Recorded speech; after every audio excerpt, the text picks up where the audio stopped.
আসসালামু আলাইকুম। অনেক বছর আগে চান্দেরি নামক একটা গ্রামে একটা পিচাসিনী মহাপূজার রাতে মানুষদের তুলে নিয়ে যেত।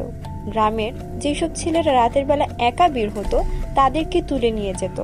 কিন্তু তখনই গ্রামে একটা অপরিচিত মেয়ে আসে এবং গ্রামের সহজ সরল ছেলে ভিকির মাধ্যমে ওই পিচাসিনীর বেনি কেটে তার শক্তি কমিয়ে দেয় এবং তাকে সেখান থেকে যেতে বাধ্য করে দেয়। কিন্তু দেখা যায় যে সেই বেনির যে কাটা অর্ধেক ছিল সেইটা ওই অপরিচিত মেয়েটা নিজের বেনির মধ্যেই ধারণ করে নেয়। তখন আমরা বুঝতে পারি যে সেও একটা পিশাচিনী ছিল। কিন্তু এর কয়েক বছর পরে দেখা যায় যে গ্রামের মেয়েরা গায়েব হতে শুরু করেছে।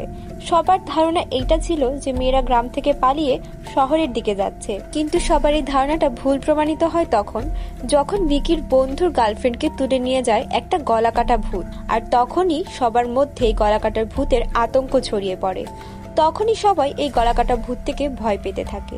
কিন্তু অন্যদিকে ভিকি এবং তার বন্ধুদেরকে দেখানো হয় যারা সবাই মিলে এই গলাকাটা ভূতের রহস্য উন্মোচন করার ক্ষেত্রে লেগে পড়েছে এবং তারা বের করতে চাচ্ছে যে কিভাবে একে মারা যায়। তখন দেখানো হয় যে ভিকি আর তার বন্ধুরা শেষমেশ জানতে পারে যে এই গলাকাটা ভূতের সাথে কোনোভাবে স্ত্রীর সম্পর্ক রয়েছে। তাহলে চলুন দেরি না করে মূল গল্পে যাওয়া যাক।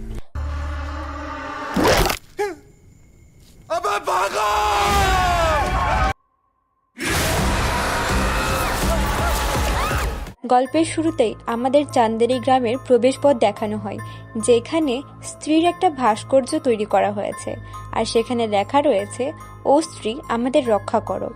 এখানে দেখা যায় যে স্ত্রী এসেছে এবং সেটা পরে সেখান থেকে চলে গিয়েছে। তারপরে হঠাৎ আমরা দেখতে পারি যে সেখানে মাটির ভেতর থেকে কোনো কিছু একটা বের হওয়ার চেষ্টা করছে। যাই হোক, এরপরে আমাদের দেখানো হয় একটা মেয়ে রাতের বেলা সিগারেট খাওয়ার জন্য বের হয়েছে, কিন্তু হঠাৎ তখনই সে কোনো একটা আওয়াজ শুনতে পারে এবং যখন এগিয়ে যেতে থাকে তখনই হঠাৎ কাউকে দূর থেকে লক্ষ্য করে। সে হঠাৎ সেখানে যেতে থাকলে তার সামনে ফুটবলের মতো কিছু একটা এসে পড়ে আর সে সেটা হাত দিয়ে তোলে। তারপরে হঠাৎ সেটা একটা মানুষের কাটা মাথায় রূপ নেয় আর তার যে চুলগুলো ছিল সেগুলো বড় হয়ে মেয়েটাকে আঁকড়ে ধরে, এমনকি তার মুখ পর্যন্ত চেপে ফেলে আর তাকে টানতে টানতে একটা পোর্টালের ভিতরে নিয়ে যায়। আসলে চান্দেরি গ্রামে অনেক বছর হয়ে গেছে যে স্ত্রীর আতঙ্ক নেই। স্ত্রী এখান থেকে অনেক বছর আগেই চলে গিয়েছে এবং এখানে বর্তমানে সবাই আর স্ত্রীকে ভয় পায় না। সবাই এখন আমেজ উৎসবে মেতে উঠেছে। গ্রামের যত ছোট ছোট বাচ্চা মেয়েরা রয়েছে তারা সব ছেলেদেরকে স্ত্রী সেজে ভয় দেখাচ্ছে, আর যত বড়রা রয়েছে তারা সবাই একটা স্ত্রীর ভাস্কর্য বানিয়েছে এবং তাদের মহাপূজার সময়ও চলে এসেছে, তাই তারা সেখানে বিভিন্ন রকম উৎসবের আয়োজন করেছে। দেখানো হয় যে রাতের বেলা স্ত্রীর ভাস্কর্য ওইখানে অনেক গান বাজনা হচ্ছে এবং আমাদের যে রুদ্র ভাইয়া রয়েছে সে সেখানে গানের মাধ্যমে স্ত্রীর গল্প শোনাচ্ছে আর মহিলারাও খুব এনজয় করছে। সেখানে আমরা দেখতে পারি যে মেয়েরা মডার্ন হতে শুরু করেছে। যাই হোক, গ্রামের মানুষ যে এত আনন্দ উৎসব করছে তারা জানেই না যে মাথা কাটা একটা দানব রয়েছে। তারা ভাবছিল যে যেই মেয়েরা গায়েব হয়ে গিয়েছে তারা হয়তো শহরে পালিয়ে গিয়েছে। এর পরের দিনের দৃশ্য দেখানো হয় যেখানে আমরা আমাদের রুদ্র ভাইয়াকে দেখতে পারি। তার কাছে একটা চিঠি এসেছে এবং সেই চিঠিটা সে ওপেন করতেই দেখতে পারে যে তার যে চান্দেরি পুরাণ ছিল একটা বই, সেই বইয়ের যে ছেঁড়া অংশটুকু ছিল সেইটাই এই চিঠির মাধ্যমে তার কাছে এসেছে। এর পরের দৃশ্যে আমাদের ভিকিকে দেখানো হয় যেখানে সে ছাদের উপরে বসে আছে এবং তাকে শ্রদ্ধা কাপুর ডাকছে। আসলে মুভিতে শ্রদ্ধার কোনো নাম এখন পর্যন্ত উল্লেখ করা হয়নি, তাই আমরা তাকে শ্রদ্ধা বলেই ডাকবো। তারপরে দেখানো হয় প্রিকিকে শ্রদ্ধা ডাকছে, কিন্তু সে নিজের চোখকে বিশ্বাস করতে পারছে না। সে ভাবছে যে সে হয়তো স্বপ্ন দেখছে, তাই সে ইগনোর করে যায়। কিন্তু সে দেখে যে আবার তাকে ডাকছে, তাই সে শ্রদ্ধার সামনে যায় এবং তাকে চুমু খেতে চায়। কিন্তু হঠাৎই তখন তার গালে পড়ে জোরে একটা চড়। সে তখন বুঝতে পারে যে এটা শ্রদ্ধা না, অন্য কেউ, অর্থাৎ তার সেন্স ফিরে আসে। আসলে সে শ্রদ্ধাকে এতটাই ভালোবেসে ফেলেছিল যে সে অন্য মানুষের মধ্যেও শ্রদ্ধার চেহারা দেখতো মাঝে মাঝে। আসলে সেটা ছিল আমাদের রুদ্র ভাইয়া। যাই হোক, এরপরে সে ভিকিকে ওই চিঠিগুলো দেখায় যে দেখো, এই চিঠিগুলো আজকে সকালে আমার কাছে এসেছে আর আমার মনে হচ্ছে যে এখানে অবশ্যই কিছু বাকি রয়ে গিয়েছে। দেখো, এই চিঠিগুলোতে লেখা রয়েছে পুরাণের বাকি অংশে যে স্ত্রী চলে গেলে সে আসবে, কিন্তু এই সেটাকে এটা কেউই জানে না।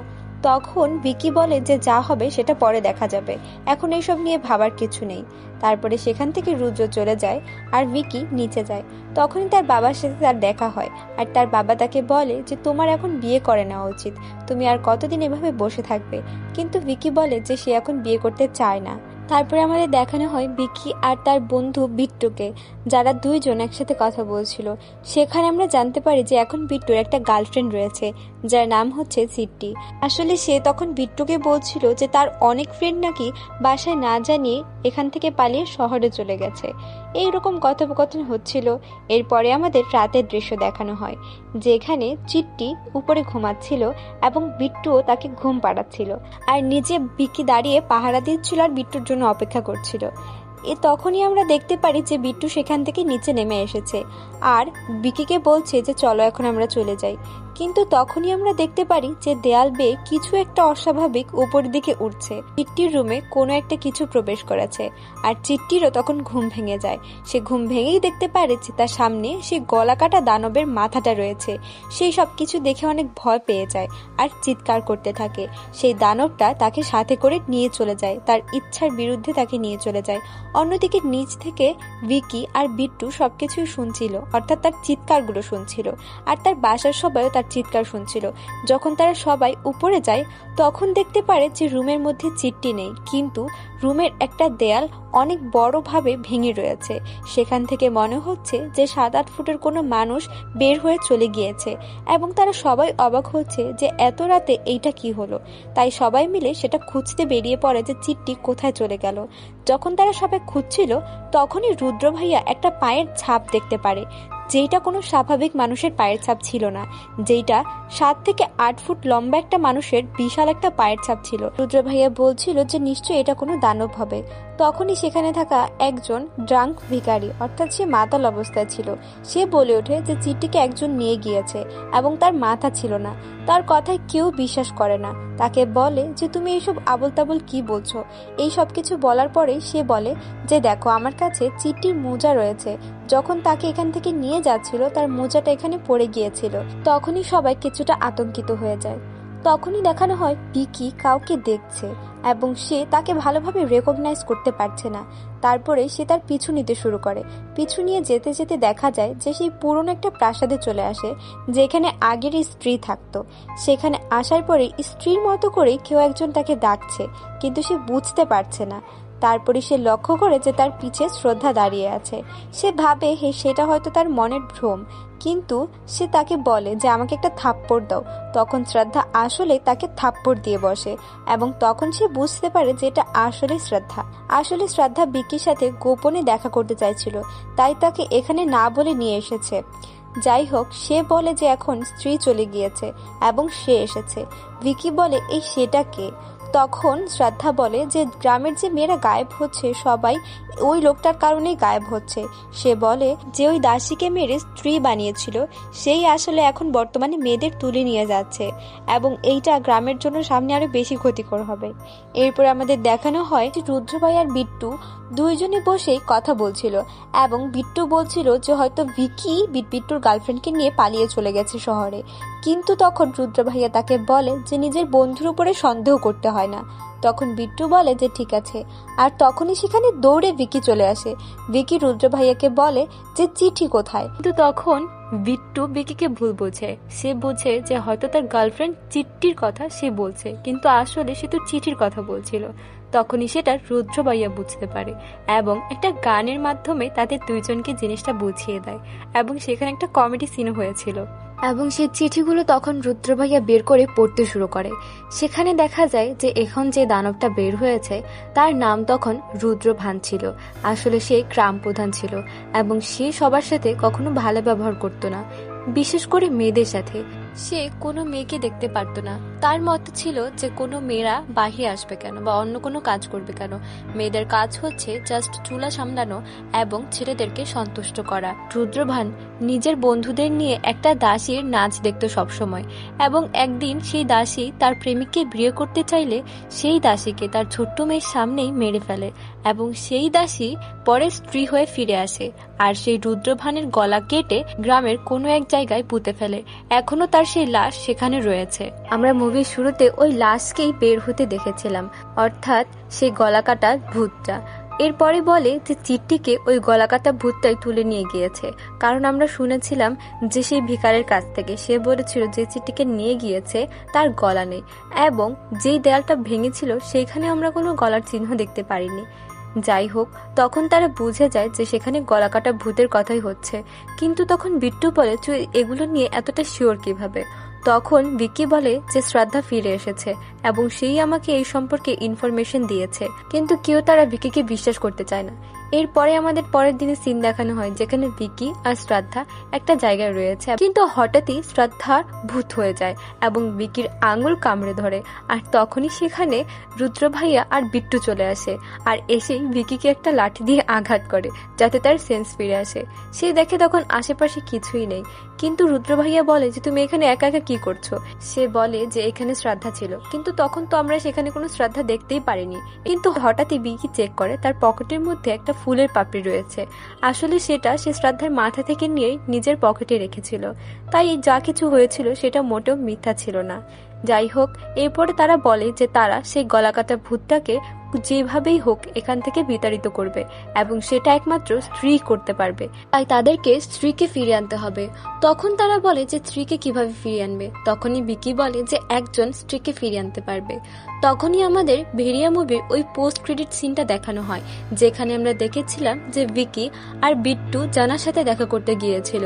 সেখানেই বারুণ ভেরিয়ার অবস্থায় ছিল, কিন্তু ভিকি আর বিট্টু তাকে কুকুর মনে করে সেখান থেকে তাড়িয়ে দেয়, আর সেখান থেকে সে চলে যায়।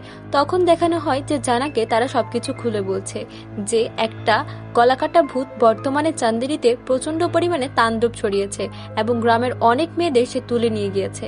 এমনকি তার যে বন্ধু রয়েছে অর্থাৎ বিট্টুর যে গার্লফ্রেন্ড ছিল চিট্টি, তাকে পর্যন্ত তুলে নিয়ে গিয়েছে। তাই এখন আমাদের যে করে হোক স্ত্রীকে ফিরিয়ে নিয়ে আসতে হবে।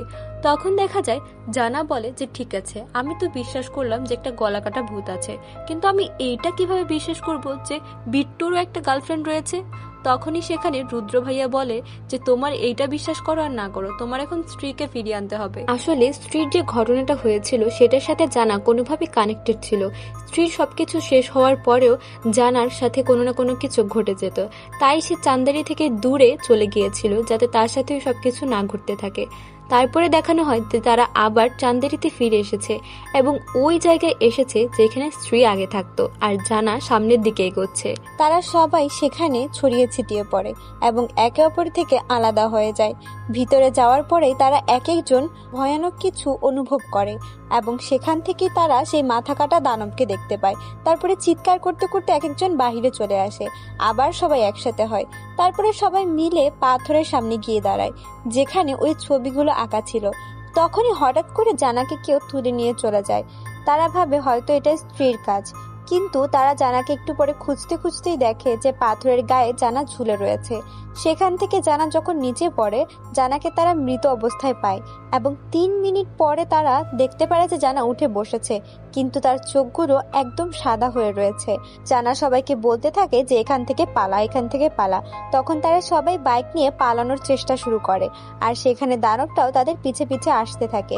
যখন তারা বাইকে করে যাচ্ছিল, দানবটা নিজের মাথাটা ছিঁড়ে তাদের দিকে ছুঁড়ে মারে এবং তাদেরকে ধরার চেষ্টা করে মাথার মাধ্যমে। তখন সেই মাথাটা জানার পিছে এসে আটকে যায় আর তাকে কামড়াতে শুরু করে।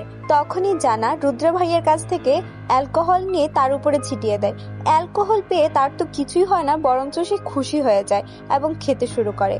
তখনই জানা একটা লাইটার দিয়ে তার উপর আগুন ধরিয়ে দেয়, আর তখনই ওই কাটা মাথা তাকে ছেড়ে দেয় আর তারা সেখান থেকে এসকেপ করতে সফল হয়। কিন্তু তারা সেখান থেকে পালিয়ে গেলেও তারা যেখানে গিয়ে লুকিয়েছে সেখানে ওই মাথা কাটা দানবটা চলে আসে আর দেখানো হয় যে তাদের উপরে হামলা করতে শুরু করে, সবাইকে মারতে শুরু করে আর ভিকিকেও মারতে শুরু করে। যখন সে ভিকিকে মারছিল তখনই সেখানে শ্রদ্ধা কাপুর চলে আসে, আর শ্রদ্ধা এসে ওদের সবাইকে বাঁচানোর চেষ্টা করে। তার মাথার যে বেনি রয়েছে সেখানে সে স্ত্রীর বেনিও অ্যাড করেছিল, তাই সেই বেনি দিয়ে সে ওই দানবকে আঘাত করতে থাকে আর তাকে মারতে থাকে। কিন্তু তখনই ওই দানবটা শ্রদ্ধাকে উঠিয়ে একদম জোরে একটা আছাড় মারে, কারণ শ্রদ্ধার শক্তি তো বেশি নয় দানবের তুলনায়। আর তখনই স্ত্রীর যে মূর্তিটা রয়েছে সেইটা তাদের উপরে ফেলে দেয় এবং তারা একটুর জন্য বেঁচে যায়। যাই হোক, সেখানে দাঁড়িয়ে যায় ওই দানবটা যেখানে স্ত্রীর মূর্তি ছিল আর নিজের মাথা হাত দিয়ে ধরে হাসতে থাকে। বিষয়টা খুবই বীভৎস ছিল দেখতে। যাই হোক, এরপরে দেখানো হয় যে সকাল হয়ে গিয়েছে এবং তারা সেখান থেকে কোনো রকম পালিয়েছে আর সবাই সেখানে মিলে এইটাই চিন্তা করছে যে কোত্থেকে কি হয়ে গেল। তখন সেখানে রুদ্র ভাইয়া শ্রদ্ধাকে একটা ধন্যবাদ দেয়, কারণ সে তাদেরকে গতকাল বাঁচিয়েছিল। তখন শ্রদ্ধা বলে, আমার এই চুলটা মূলত স্ত্রীর চুলের সাথে অ্যাড হয়েছে, এখানে আমি তোমাদেরকে সাহায্য করতে পেরেছি, কিন্তু সামনে আমি হয়তো এগুলো পারবো না, কারণ মহাপূজার কারণে ওই দানবটা যে রয়েছে তার অনেক শক্তি বেড়ে গিয়েছে। আমি শুনেছিলাম যে স্ত্রী যাওয়ার পরে হয়তো এই দানবটা চলে আসবে, তাই আমি অনেকদিন যাবতই কালো জাদু শিখছিলাম এবং চেষ্টা করছিলাম কিভাবে নিজের শক্তি বাড়ানো যায়, কিন্তু সেটা করার সক্ষম হওয়ার আগেই এই দানবটা চলে এসেছে। এখন আমাদের একটা উপায় বের করতে হবে যাতে আমরা একে থামাতে পারি, কারণ এই মহাপূজার মধ্যে তার শক্তি বেড়ে গিয়েছে এবং পূজা শেষ হওয়ার আগেই সে একটা বলি দিবে, আর বলি দেওয়ার পরে সে আরো শক্তিশালী হয়ে যাবে এবং কাউকে ছাড়বে না। তাই আমাদের আগেই এটার একটা বিহিত করতে হবে, না হয়ে মাথা কাটা দানবকে থামানো সম্ভব হবে না। অন্যদিকে আমাদের জানাকে দেখানো হয় যে সারা রাত ঘুমাতে পারেনি, সে চোখ বন্ধ করলেই খুব আজব আজব জিনিস দেখছে। আসলে জানা কোনোভাবে ওই মাথা কাটা দানবের সাথে জুড়ে গিয়েছিল। তখন শ্রদ্ধা কাপুর তার শক্তি দিয়ে জানাকে শান্ত করে এবং তখন জানা সবাইকে বলে যে আমি তখন মারা যাইনি, আমি বেঁচে ছিলাম, কিন্তু আমি ওই দানবটা যেখানে থাকে সেখানে পৌঁছে গিয়েছিলাম। ওই জায়গাটা কিছুটা নরকের মতো ছিল এবং আশেপাশে শুধু জ্বলন্ত লাভা আর বড় বড় পাহাড় আর পাথর ছিল। সেখানে আমি অনেকগুলো মেয়েকে দেখেছি, সবাই সাদা কাপড় পরেছিল। সেখানে আমি চিটিকেও দেখেছি, কিন্তু কোনো মেয়ের মাথায় চুল ছিল না। এরপরে আমাদের রুদ্র ভাইয়াকে দেখানো হয় যে গ্রামের সবার সাথে কথা বলছে। আসলে এই যে মাথা কাটা দানবটা রয়েছে ওর আসল টার্গেট ছিল সব মডার্ন মেয়েরা, তাই ভিকির কাছে সবাই ছুটে আসছিল নিজেদের জামাগুলো বড় করার জন্য। অন্যদিকে দুইজন মহিলা এসে ভিকিকে তুলেই নিয়ে যায় এবং তাকে সবার সামনে নিয়ে বসিয়ে দেয় আর বলে সে যেভাবে স্ত্রীর থেকে পুরো গ্রামকে রক্ষা করেছিল সেইভাবেই যেন এখন আবার এই মাথা কাটা দানব থেকে পুরো গ্রামকে রক্ষা করে। তখন তারা সবাই তাকে মালা পরাতে থাকে আর বিভিন্ন ধরনের কথাবার্তা বলতে থাকে। সেখানে একটু পরে আবার সে শ্রদ্ধা কাপুরের কাছেও যায়। সেখানে যাওয়ার পরে শ্রদ্ধাও বলে যে তুমিই পারবে এই মাথা কাটা দানবকে হারাতে, কারণ তোমার চোখে ভালোবাসার শক্তি রয়েছে। বাকি সব বন্ধুরাও তাকে সাপোর্ট করে আর একই কথা বলতে থাকে। তখন শ্রদ্ধা বলে যে তোমাকে আমি এই ছুরিটা দিলাম, তোমার মনে আছে তুমি স্ত্রীকে কিভাবে ছুরি দিয়ে আঘাত করে তার বেনি কেটে দিয়েছিলে? তোমার এইবারও এমনই কিছু একটা করতে হবে। এই ছুরিটা তোমার ওই মাথা কাটা দানবের বুকে ঢুকিয়ে দিতে হবে। যখন তুমি তার চোখে চোখ রেখেছো ঠিক ওই সময় তোমাকে এটা ঢুকিয়ে দিতে হবে। এরপরে আমাদের দেখানো হয় যে তারা ভাবতে থাকে কিভাবে তারা ওই দানবকে নিজেদের সামনে নিয়ে আসবে। তখনই তাদের মাথায় একটা আইডিয়া আসে। সেই দানব তো নাচ গান খুব পছন্দ করে, তাই তারা যদি একটা নাচ গানের আয়োজন করে তাহলে হয়তো তাকে তাদের কাছে আনা খুব সহজ হবে। কিন্তু গ্রামের এই পরিস্থিতিতে কিভাবে মানুষ নাচ গানের আয়োজন করবে আর কেই বা নাচবে? তাই তারা যে রুদ্র ভাইয়া রয়েছে তার খুব পুরনো একটা গার্লফ্রেন্ড তার কাছে যায়, অর্থাৎ প্রাক্তন। তার কাছে গিয়ে তারা তো অবাক হয়ে যায়। বিকি, জানা আর বিট্টু তার সৌন্দর্য দেখে তো মনে মনে বলতে থাকে তাদের পানিতে ডুবে মরা উচিত। যাই হোক, তারা তার কাছে এসেছে তাকে সেই নাচের অনুষ্ঠানে নিয়ে যাওয়ার জন্য, অর্থাৎ তাকে দিয়ে তারা নাচ করাবে। এরপরে দেখা যায় যে শ্যামা রাজি হয়ে যায় এবং নাচের অনুষ্ঠান শুরু হয়ে যায়। এরপরে আমাদের দেখানো হয় যে সেখানে নাচ গান হচ্ছে আর অন্যদিকে শ্রদ্ধা ওই পাথরের ওইখানে গিয়ে কোথাও একটা আঘাত করছে যেখানে ওই দানবটা অবস্থান করছে। তারপরে দেখানো হয় যে গান শেষ হয়ে যায় আর সেখানে ওই মাথা কাটা দানব চলে আসে। আসার পরেই তারা সবাই শ্যামাকে ঘিরে দাঁড়িয়ে পড়ে। ভিকি তাদের বলে যেন শ্যামাকে প্রোটেক্ট করে আর অন্যদিকে ভিকি ওই দানবের দিকে এগিয়ে যেতে থাকে, কিন্তু সে কনফিউজড হয়ে যায় কারণ ওই দানবের মাথা সেখানে ছিল না। সে কিভাবে তার চোখের দিকে তাকাবে? সে সামনের দিকে এগোচ্ছিল কিন্তু তাকে সাপোর্ট দেওয়ার মতো কেউই ছিল না, শ্রদ্ধাও ছিল না। তাই সে ভয় পাচ্ছিল। তাই সে সামনে আস্তে আস্তে এগোচ্ছিল। তখনই হঠাৎ করে দানব নিজের মাথা সামনে নিয়ে আসে আর ভিকি সেটাতে ভয় পেয়ে যায়। সে তখনই কিরকম একটা জাদু করে আর ভিকি তখন কিছুক্ষণের জন্য দেখতে পারছিল না, কিন্তু বাকি সবাই যে ছিল তারা সবাই মাথা কাটা দানবের বশে চলে আসে। তখন দেখানো হয় যারা তার বশে চলে এসেছে তাদের চোখের রং অন্যরকম হয়ে যায় আর ওই মাথা কাটা দানব সেখান থেকে শ্যামাকে তুলে নিয়ে চলে যায়। এগুলা দেখে রুদ্র ভাইয়া সেখানে অজ্ঞান হয়ে পড়ে যায়। এর পরের দিনের দৃশ্য আমাদের দেখানো হয় যারা ওই দানবের বশে চলে গিয়েছে, অর্থাৎ বিট্টু সহ আরো গ্রামের যত ছেলেরা রয়েছে সবাই মেয়েদের উপর জুলুম করতে শুরু করে, মেয়েদের পড়ালেখা পর্যন্ত বন্ধ করে দেয়। আসলে ওই দানব চাচ্ছিল এই পুরো গ্রামকে 200 বছর আগে যেভাবে সে চালাতো ওই রকম ভাবেই চালাতে এবং সব মেয়েদেরকে একদম ডমিনেট করে রাখতে। এরপরে দেখানো হয় যে ভিকির সাথে শ্রদ্ধা কাপুরের দেখা হয়েছে রাতের বেলা। সেখানে ভিকি শ্রদ্ধা কাপুরকে জিজ্ঞেস করছে যে তোমার তো এখানে আসার কথা ছিল, তাহলে তুমি তখন কোথায় ছিলে যখন মাথা কাটা দানবটি আমাদেরকে মারতে এসেছিল? তখন শ্রদ্ধা বলে যে আমি ওর যে প্যারালাল ইউনিভার্স আছে সেখানে ঢোকার চেষ্টা করছিলাম এবং সেখানে যে মেয়েরা ছিল তাদেরকে বাঁচানোর চেষ্টা করছিলাম, কিন্তু আমি সেখানে কোনো কারণবশত ঢুকতে পারিনি। তুমি আমার উপর ভরসা করতে পারো, আমি তোমাদের কোনো ক্ষতি করব না। তখন ভিকি তাকে বলে যে তোমার আমাকে তোমার আসল পরিচয় বলতে হবে, তুমি কেন তোমার আসল নাম বা পরিচয় আমাকে জানতে দিতে চাও না? তখন শ্রদ্ধা তাকে বলে যে আমি আসলে তোমাকে পছন্দ করি এবং আমি যদি আমার আসল পরিচয় তোমাকে বলে দেই তাহলে হয়তো তুমি আমাকে আর পছন্দ করবে না। তাই সে তাকে তখন আর কিছুই বলে না। তখনই সেখানে রুদ্র ভাইয়া আসে জানাকে সাথে করে নিয়ে। তবে তার কাছে যে এই চিঠিগুলো আসছিল এগুলো মূলত একটা মেন্টাল হসপিটাল থেকে আসছিল। তাই তারা সবাই মিলে সিদ্ধান্ত নেয় যে তারা পরের দিন সকালে সেই মেন্টাল হসপিটালে যাবে। তারপরে একদম রীতিমতো তারা সকালে সেই মেন্টাল হসপিটালে চলে যায়। সেখানে যাওয়ার পরে আমরা দেখতে পারি অক্ষয় কুমারকে। আসলে সে হচ্ছে সেই যে চন্দ্রভান ছিল এই গ্রামের প্রধান, তারই বংশধর, কিন্তু তার মানসিক অবস্থা এখন ঠিক নেই। সে পাগল হয়ে এখানে ভর্তি রয়েছে। আসলে সে ওই বইয়ের পাতাগুলো নিজেই ছিঁড়েছিল এবং বিপদের আশঙ্কা দেখে সেগুলোই তাদেরকে পাঠাচ্ছিল। যাই হোক, সেখানে কিছু একটা অদ্ভুত কাণ্ড ঘটে। আসলে তার মানসিক সমস্যা থাকায় সে সব পাগলদের বলতো তারা যেন শাহজাহানের মতো মমতাজের জন্য একটা তাজমহল বানায়। তখনই সেখানে ভিকি বলে ওঠে যে শাহজাহানের আত্মা জানার মধ্যে রয়েছে আর সে জানার কাছে এসে তাকে শুকতে শুরু করে। তখনই সে রেগে যায় আর রেগে গিয়ে সবার উপরে চিৎকার চেঁচামেচি করে ওঠে। আসলে সেও তো চন্দ্রভানেরই বংশধর, তাই তার মধ্যেও তার কিছু ক্যারেক্টারিস্টিক্স ছিল। তারপরে দেখা যায় তার কিছুটা সেন্স ফিরে আসে। তখনই সেখানে আমরা কিছু একটা জানতে পারি। সে বলে যে তোমরা যে চন্দ্রভানকে মারতে চাও বা তাকে শেষ করতে চাও তাহলে তার প্যারালাল ইউনিভার্সে তোমাদের যেতে হবে, আর সেখানে এমন কেউই যেতে পারবে যে হচ্ছে একজন অর্ধ নারী এবং অর্ধ পুরুষ। এছাড়া সেখানে কেউ প্রবেশ করতে পারবে না। আর সেখানে কোনো মানুষ, গরু, ছাগল কেউ যেতে পারবে না। সেখানে শুধু এই একটা ক্রিয়েচারই প্রবেশ করতে পারবে। তখন সেখানে সবাই চিন্তিত হয়ে পড়ে, কিন্তু শ্রদ্ধা তাদেরকে বলে যে তোমাদের এই সব কিছু নিয়ে চিন্তা করার কোনো দরকার নেই, কারণ আমি তোমাদের আশ্বাস দিচ্ছি যে সেখানে যাওয়ার দায়িত্ব আমার। কিন্তু ভিকি, তুমি এইটা চিন্তা করো তার মাথা কিভাবে তুমি 2 ভাগ করে দিবে। তারপরে দেখা যায় যে তারা সেখান থেকে চলে যায় আর গ্রামের যত পুরুষরা রয়েছে, অর্থাৎ যারা সেই দানবের বশে রয়েছে, তারা মহাপূজা করার জন্য নিজেরাই বেরিয়ে পড়ে আর গ্রামের যত স্ত্রী রয়েছে সবাইকে বাসায় বন্দি করে রাখে।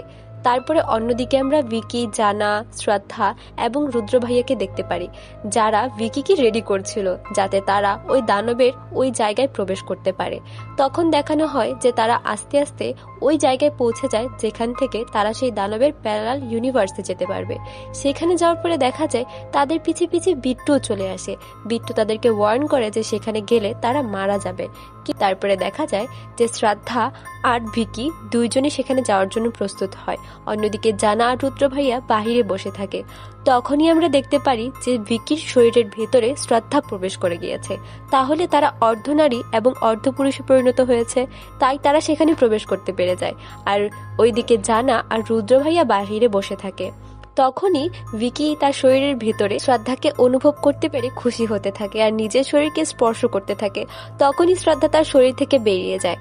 তখনই আমরা বাহির থেকে দেখতে পারি যে জানা ভেতরে না গিয়েও ভেতরে সবকিছু দেখতে পাচ্ছে আর সবকিছু রুদ্র ভাইয়ের কাছে এক্সপ্লেনও করছে। আরেকটা কথা বলতে আমি ভুলে গিয়েছি, যখন ওরা বাহিরে ছিল অর্থাৎ শ্রদ্ধা, জানা, রুদ্র ভাইয়া আর ভিকি, তখন জানা একটা কথা বলছিল, সে বলছিল প্ল্যান বি এর কথা। সে বলছিল যে একটা প্ল্যান বি আছে, প্ল্যান বি নিয়েই তোমরা কেন ভাবছো না, কিন্তু কেউ তার কথায় পাত্তা দেয়নি। যাই হোক, আমরা আবার আগের জায়গায় ফিরে যাই। সেখানে আমরা দেখতে পাই যে ভিকি আর শ্রাদ্ধা ভেতরে রয়েছে এবং সেখানে তারা ওই জায়গাটাকে ঠিক ওইরকমই দেখতে পাচ্ছে যেটা জানা এক্সপ্লেন করেছিল। সেখানে কেমন দাবানলের কুণ্ডলের মতো একটা জায়গা, আর সব মেয়েদের সেখানে দাঁড়া করিয়ে রাখা হয়েছে। তখন শ্রাদ্ধা ভিকিকে বলে যে এখন আমাদের যেতে হবে, আমি সেই দানবকে সামলাবো, আর তোমাদের ওইসব মেয়েদেরকে মুক্ত করতে হবে। তখনই ভিকি শ্রাদ্ধাকে যেতে দিতে চাইছিল না, কারণ শ্রাদ্ধার মাথার মধ্যে স্ত্রীর চুল ছিল এবং সেই দানব শ্রদ্ধাকে স্ত্রী ভাবছিল, আর সে চাচ্ছিল যে সে স্ত্রীর বলি দিবে। তাই শ্রাদ্ধা যদি তার কাছে যায় তাহলে শ্রাদ্ধাকে সে আর জ্যান্ত ছাড়বে না, সে তাকে আজকে নিয়েই যাবে। তাই সে শ্রাদ্ধাকে যেতে দিতে চাইছিল না। তখনই অন্যদিকে ভিকি তাকে বলে ওঠে যে সেখানে তুমি যেও না, কিন্তু শ্রাদ্ধা তাকে বলে ভিকি প্লিজ, খুব আদর করে বলাতে সে রাজি হয়ে যায় আর তাকে যেতে দেয়। অন্যদিকে যখন শ্রাদ্ধা সেই মাথা কাটা দানবের সামনে যায়, সেখানে একটা মাথা আসে, আর ভিকি অন্যদিকে ওই মেয়েদেরকে ছাড়াতে যায়। কিন্তু যখন সে মেয়েদেরকে ছাড়াতে গিয়েছিল, সেখানে সে মেয়েদেরকে ছাড়াতে পারছিল না, কারণ সবাই কেমন পুতুলের মতো শক্ত হয়ে দাঁড়িয়েছিল এবং কেউ কারোর সাথে কোনো কথা বলছিল না। তখনই ভিকি সেখানে ওই মেয়েদের কাছ থেকে দেখতে পারে যে শ্রাদ্ধার উপরে সেই মাথা কাটা দানবটি হামলা করে দিয়েছে। শ্রাদ্ধার শরীরের যত শক্তি রয়েছে সব শুষে নিচ্ছে এবং সে মেয়েদেরও ছাড়াতে পারছে না। সব মেয়েদের সাথেও সেম কাহিনী হচ্ছে, মনে হচ্ছে যে শ্রাদ্ধা এবং মেয়ে সবাই কানেক্টেড। এখন ভিকি কি করবে বুঝতে পারছে না, তাই সে সেই মেয়েদের সেখানে রেখে শ্রাদ্ধার কাছে ছুটে যায় আর সেই দানবের মাথা ছুরিকাঘাতে 2 টুকরো করে দেয়। কিন্তু তখনই দেখা যায় সে শ্রাদ্ধাকে ছেড়ে দিলেও এর পরক্ষণে আবার সেই মাথা থেকে অনেকগুলো মাথা হয়ে যায় এবং কোথা থেকে যেন আরো মাথা চলে আসে আর তাদের উপর আক্রমণ করতে থাকে। আর তখনই শ্রাদ্ধা তার চুলের বেনি দিয়ে তাদেরকে প্রোটেক্ট করতে থাকে, কিন্তু এটা বেশিক্ষণ চলতে পারে না, শ্রাদ্ধার উপরে মাথাগুলো আক্রমণ করে দেয়। তখনই ভিকি সেখানে দেখতে পায় চন্দ্রভানকে যেই চাকু দিয়ে মারা হয়েছিল, অর্থাৎ যে ছুরি দিয়ে মারা হয়েছিল, সেটা সেখানেই রয়েছে এবং সেই ছুরিটা বের করার জন্য খুব চেষ্টা করছে আমাদের ভিকি, কিন্তু পারছে না। তখনই দেখা যায় একটা মাথা এসে তাকে আঁকড়ে ধরে আর তাকে মেরে ফেলার চেষ্টা করে, আর অন্যদিকে শ্রদ্ধাকে একটা মাথা ধরে ফেলে আর তার শরীর থেকে আবারও যত শক্তি রয়েছে সব শুষে নিতে থাকে। কিন্তু তখনই আমরা দেখতে পাই সেখানে ভাস্কর চলে আসে, অর্থাৎ ভেরিয়া মুভিতে আমরা যে ভাস্করকে দেখেছিলাম যে ভেরিয়ায় রূপান্তরিত হয়ে যায় মানুষ থেকে, সে চলে আসে আর বাইরে জানা চিল্লিয়ে ওঠে প্ল্যান বি করে। আসলে এইটাই ছিল প্ল্যান বি, যে ভাস্করকে এখানে নিয়ে আসা। তখন দেখা যায় ভাস্কর মানুষ থেকে ভেরিয়ায় রূপান্তরিত হয়ে যায় আর সেখানে যত মাথা রয়েছে সবগুলোকে কামড়ে ছিঁড়ে ভয় দেখাতে থাকে আর মারতে থাকে এবং সেগুলো তার থেকে ভয় পেয়ে সেখান থেকে চলে যায়। কিন্তু তখনও ভিকি তাকে একটা কুকুরই মনে করছিল, কিন্তু শ্রদ্ধা তাকে বলে যে এটা কুকুর না, এটা ভেড়িয়া, অর্থাৎ এটা মানুষ থেকে ভেড়িয়ায় রূপান্তরিত হয়েছে, কুকুরের নয়। তখন ভিকি সেটা বুঝতে পারে, কিন্তু তখনই দেখা যায় মাথা কাটা দানব তার যে বডিটা রয়েছে সেইটা চলে আসে। সেইটা চলে আসার পরে যে মাথাগুলো রয়েছে সবগুলো তার ভেতরে ঢুকতে থাকে এবং সে আরো শক্তিশালী হতে থাকে। শেষমেশ তার যে একটা মাথা রয়েছে সেটা তার মাথার জায়গায় এসে বসে পড়ে আর সে পূর্ণাঙ্গ একটা দানবে রূপান্তরিত হয়ে যায় এবং তাকে দেখতে খুব বীভৎস লাগছিল। অন্যদিকে দেখানো হয় ভাস্কর তার উপর আক্রমণ করতে চায়, কিন্তু সেই দানবটি তাকে ছুঁড়ে ফেলে দেয় এবং সে সেখানেই মানুষ রূপে অজ্ঞান হয়ে পড়ে থাকে। তারপরে শ্রদ্ধা তার চুল দিয়ে তাকে পেঁচিয়ে ধরে এবং ভিকি তার উপর ওই ছুরি দিয়ে আক্রমণ করতে চায়, কিন্তু সেই ছুরি তার শরীরের ভেতরে ঢুকছিল না এবং সেই দানব ভিকিকে ছুঁড়ে ফেলে দেয় আর শ্রদ্ধার চুল থেকে স্ত্রীর যে চুলটা ছিল সেটা ছিঁড়ে ফেলে আর শ্রদ্ধাকে প্রায় মেরেই ফেলবে। এমন সময় শ্রদ্ধা মা বলে চিৎকার দেয় আর সেখানেই দেখানো হয় স্ত্রী চলে আসে। স্ত্রী আসার পরে স্ত্রী আর দানবটি একে অপরের উপর আক্রমণ করতে থাকে। তারপরে দেখানো হয় সেখানে যে ছুরিটা ছিল সেটা স্ত্রী নেয়ার চেষ্টা করছিল, কিন্তু সেই দানবটা তাকে বাধা দিচ্ছিল। আমরা ভিকিকে দেখতে পাই যেখানে শ্রদ্ধা ভিকিকে সেই চাকুটা বের করে নিয়ে আসতে বলে, আর যখনই ভিকি সেটা বের করতে যায় তখনই দানবটা তাকে দেখে ফেলে আর তার দিকে এগোতে থাকে, কিন্তু শ্রদ্ধা তার দৃষ্টিটা নিজের দিকে আকর্ষণ করে নেয় আর তাকে নিজের দিকে ডাকতে থাকে। তখনই সেখানে সেই দানবটা শ্রদ্ধার উপর বড় একটা পাথর ছুঁড়ে মারার চেষ্টা করে, কিন্তু ভাস্কর সেখানে আবার ভেড়িয়া রূপে এসে শ্রদ্ধাকে বাঁচিয়ে নেয়। অন্যদিকে আমরা ভিকিকে দেখতে পারি যে সেই চাকুটা নিজের মনের শক্তি দিয়ে বের করে নিয়েছে। সেই তরোয়ালটা ভিকি স্ত্রীর দিকে ছুঁড়ে মারে এবং ছুঁড়ে মারার পরে স্ত্রী সেটা নিয়ে সেই দানবকে আঘাত করতে থাকে আর তাকে দুর্বল করে দেয়। একটা সময় তার দেহটাকে তার মাথা থেকে আলাদা করে সেই দাবানলের কুণ্ডলীর মধ্যে ফেলে দেয় এবং সেখানে সে চলে পড়ে ছারখার হয়ে যায়। আর তার মাথাটাকে আবার 2 ভাগ করে সেই দাবানলের মধ্যে ফেলে দেয় আর সেখানেই সেই মাথা কাটা দানবের অস্তিত্ব শেষ হয়ে যায়।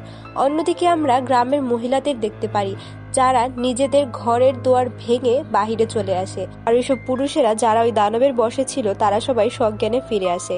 অন্যদিকে যেসব মহিলারা বের হয়েছিল তারা সবাই মন্দিরে একত্রিত হয় পূজা করার জন্য। অন্যদিকে আমরা শ্রদ্ধা কাপুরকে দেখি যে ভিকির সাথে রয়েছে, কিন্তু তখনই হঠাৎ স্ত্রী রেগে যায় আর ভিকির উপর আক্রমণ করতে আসে, কিন্তু শ্রদ্ধা তাকে সামলিয়ে নেয় আর বলে যে মা তুমি এখন যাও। তারপরে দেখা যায় স্ত্রী সেখান থেকে চলে যায় আর তারা সবাই গুহা থেকে বের হয়ে আসতে থাকে, কিন্তু ভেড়িয়াও তাদের ফলো করতে করতে আসতে থাকলেও একটা মুহূর্তে সেখান থেকে চলে যায়। তারপরে আমরা দেখতে পাই যে শ্রদ্ধা কাপুর সেখান থেকে চলে যাবে, তাই তাকে এগিয়ে দেওয়ার জন্য বিকি সেখানে বসে রয়েছে। তারপর শ্রদ্ধা তাকে তার আসল কাহিনীটা বলে। আসলে শ্রদ্ধা হচ্ছে স্ত্রীর সেই ছোট্ট মেয়েটি, কিন্তু শ্রদ্ধা তো এখন বড় হয়ে গিয়েছে, তাই তাকে তার মা চিনতে পারছে না, তাই তার উপর আক্রমণ করতে চেয়েছিল। কিন্তু শ্রদ্ধার উদ্দেশ্য একটাই ছিল যে সে তার মাকে মুক্তি দিবে, তাই সে এত বছর যাবত এই কষ্টটা করে চলেছে। তখন ভিকি বলে যে এটা তো আরো 200 বছর আগের ঘটনা, তাহলে এখনো তুমি কিভাবে বেঁচে আছো বা তোমার বয়সই বা কেন বাড়ছে না? তখন শ্রদ্ধা বলে যে তোমরা যে আমাকে ভূত ভাবতে, আমি আসলেই ভূত, কিন্তু আমার মায়ের মুক্তির জন্যই এতদিন এখানে এসেছিলাম আর আমি জানতাম তোমার দ্বারাই এইটা সম্ভব, তাই আমি তোমার কাছেই বারবার এসেছি যাতে আমার উদ্দেশ্য আমি সফল করতে পারি। তখন ভিকি তাকে বলে যে ঠিক আছে, তাহলে তুমি কি ভূত হিসেবে একটু বেশি সুন্দর না? আরও বলে যে তাহলে আমাদের মাঝে যে সম্পর্ক ছিল সেইটার কি হবে? তখন শ্রদ্ধা বলে যে আমাদের মাঝে যে সম্পর্কটা ছিল সেটা এরকমই থাকবে, তোমার সাথে তো আমার আত্মার সম্পর্ক, এটা কখনো ভোলা যায় না, তাই আমি তোমাকে কখনোই ভুলতে পারবো না। এরপর শ্রদ্ধা ভিকিকে তার একটা নাম বলে, কিন্তু ভিকির রিয়াকশন দেখে বোঝা যাচ্ছিল যে তার নামটা বেশি একটা ভালো ছিল না। আসলে 200 বছর আগে একটা মা তার মেয়ের যেই নাম রাখবে সেটা বর্তমানে এসে কারো পছন্দ নাও হতে পারে। তারপর আমরা দেখতে পাই যে শ্রদ্ধা সেখান থেকে চলে যেতে নিচ্ছে এবং সে হাওয়ায় মিলিয়ে যাচ্ছে। তখনই হঠাৎ করে একটা গোলাপের পাপড়ি ভিকির হাতে এসে পড়ে আর সেটা ভিকির শরীরের মধ্যে কেমন করে মিলিয়ে যায়। আসলে এইটা শ্রদ্ধারই একটা অংশ ছিল, সে তো আত্মা ছিল, তাই সে যে কারোর শরীরেই ঢুকে যেতে পারত। তাই সে ভিকিকে নিজের একটা অংশ দিয়ে গিয়েছে যাতে যে কোনো সময় ভিকি তাকে অনুভব করতে পারে। যাই হোক, মুভিটা এখানে শেষ হয়ে যায়। মুভিটা কেমন লাগলো সেটা অবশ্যই আমাদের কমেন্টে জানাবেন। যদি ভালো লেগে থাকে তাহলে লাইক শেয়ার কমেন্ট করে দেবেন। আর এরকম আরও ট্রেন্ডিং আর লেটেস্ট মুভির এক্সপ্লেনেশন পেতে অবশ্যই আমাদের চ্যানেলটিকে সাবস্ক্রাইব করে রাখবেন। এতক্ষণ সাথে থাকার জন্য আপনাদের সবাইকে ধন্যবাদ।